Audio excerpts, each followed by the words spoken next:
جب لوگوں نے نہ مانا تو نوح نے اللہ سے عرض کی کہ پروردگار، میں اپنی قوم کو رات دن بلاتا رہا، لیکن میرے بلانے سے وہ اور زیادہ گریز کرتے رہے۔ جب میں نے ان کو بلایا کہ توبہ کریں اور تو ان کو معاف فرمائے، تو انہوں نے اپنے کانوں میں انگلیاں دے لی اور اپنے اوپر کپڑے اوڑھ لیے اور اڑ گئے اور خوب تکبر کرنے لگے۔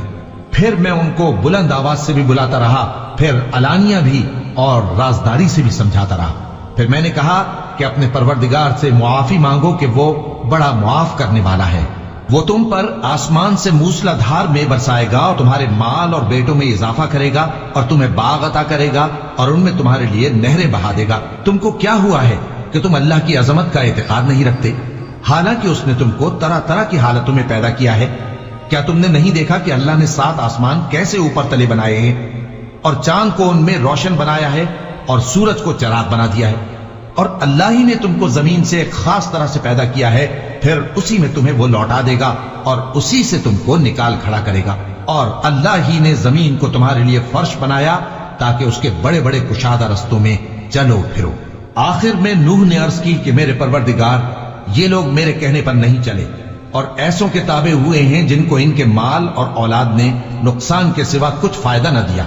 اور وہ بڑی بڑی چالیں چلے اور کہنے لگے کہ اپنے معبودوں کو ہرگز نہ چھوڑنا، اور ود اور سوا اور یغوث اور یعوق اور نصر کو کبھی نہ چھوڑنا۔ اور اے پروردگار، انہوں نے بہت لوگوں کو گمراہ کر دیا ہے،